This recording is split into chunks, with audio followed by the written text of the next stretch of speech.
Okay, welcome back to another review at Story Collisions. Let's just get right into it.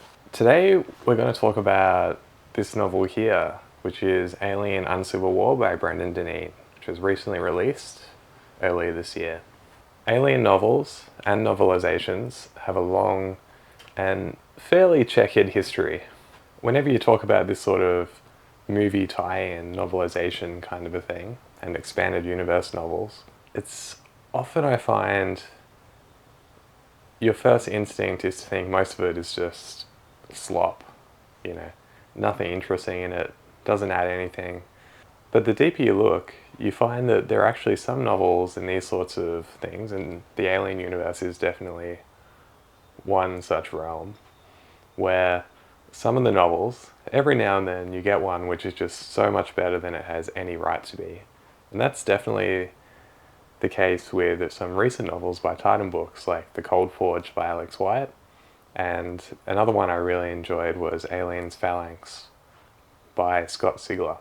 Unfortunately, the one we're discussing today is at the other end of the spectrum, the slop end of the spectrum, so to speak. I really love The Cold Forge by Alex Wyatt in particular because it really expanded the mythos, if you can call it that, in an interesting way, and introduced us to Dorian Sadler, who was a fascinating character because he's a villain and you get the story from his perspective for the most part. And it's been a couple of years since I read it, but I just, he's more cold-hearted than any android we've ever seen in the Alien saga, despite being human himself. And Alien's Phalanx was an interesting one too, because allegedly it's a YA young adult fiction sort of a novel set in the Alien universe, but I think it really captures something. It's very character driven, and yeah, it really captures the fear of the alien setting, and you have this very interesting setting which is we've never seen before in alien novels or fiction. So I definitely recommend checking those two out. Often these sort of stories fall into the trap of just repeating the key notes of Alien or Aliens, the original two movies, just beat by beat. So we have this sort of haunted house on a spaceship kind of a narrative, which just keeps happening over and over and over. But this one, Alien Uncivil War, actually starts on a ship, and which we soon find out is the Auriga, which is actually the ship in Alien Resurrection, the fourth movie.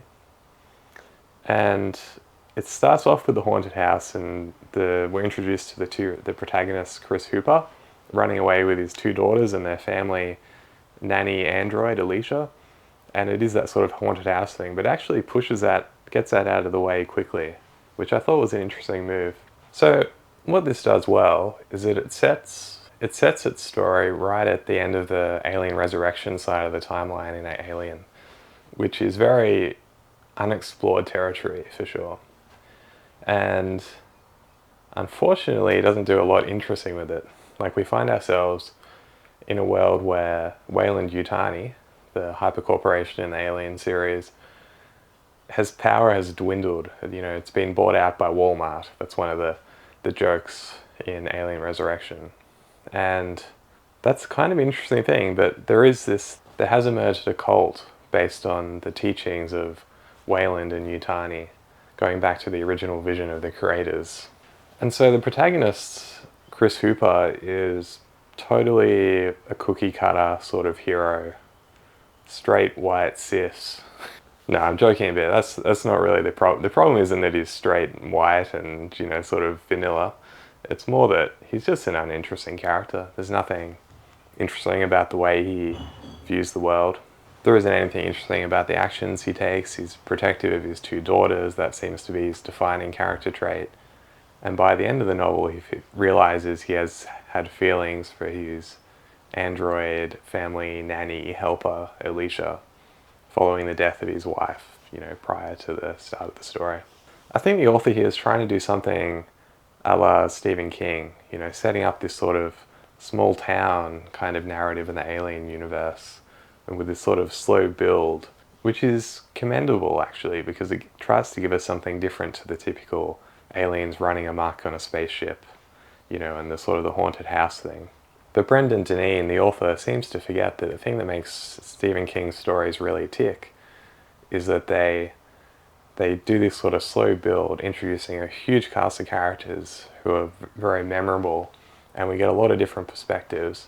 And by the time things start to go awry, you know, we're already very invested in all these characters. And this is a relatively short novel, so Deneen just doesn't have the space to do it here. And often that means it's very condensed. So there'll be times he'll introduce a character. For instance, he introduces the character of sort of a veterinarian who's at the colony to sort of control the lineages of the dogs and the cattle and all that sort of thing. And we're introduced to him in the same chapter that he's inevitably killed by the xenomorph, which doesn't leave a lot of time to get attached, even though, you know, Deneen tries to make him a sort of a sympathetic character. And this happens multiple times, that, you know, there'll be a new chapter, new character, and then that character will be dead by the end of it. So all in all, this just feels very rushed, the characterization. And though we do get Chris's perspective for the whole novel, more or less, there's just nothing interesting about him. You know, he's just one of these totally forgettable kind of protagonists he's an ex-military. His only character trait is that he's protective of his daughters. So as for the writing itself, it's readable. It's also forgettable. But I do appreciate, you know, I just recently finished the Red Rising trilogy by Pierce Brown, which is another YouTube famous sort of a book. And the writing in that was shocking. It was terrible. And it didn't get better by the third novel. I know it's a very beloved series, but that one was, I think Pierce Brown's, in the first Red Rising, it was simple enough, but then he kept adding more density, which just cluttered it. By the end of the trilogy, I was just so done with that series. At least here, the story is, you know, the prose is readable, and it sort of gets you through it quite quickly. I'll give it that much. Although one pet peeve I had was the amount of times the alien, the xenomorph, would crash into a character and the character would survive. This happens so many times throughout the story. And then even by the end of it, Chris is crashing into the xenomorph, you know, tackling it like a sort of a, I guess, American football sort of tackle.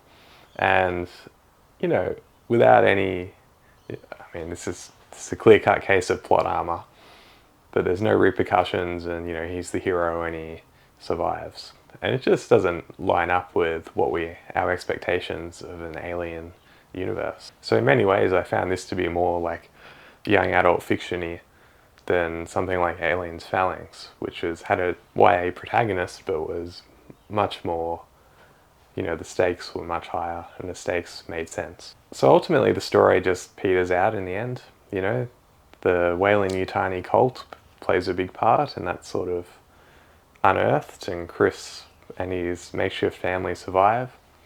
And there's some very sappy sort of an ending where he realizes his feelings for Alicia, the family's android. And it's sort of like one of the main themes in Alien has always been, you know, based off H.R. Geiger's design itself, the blending of the organic and the machine.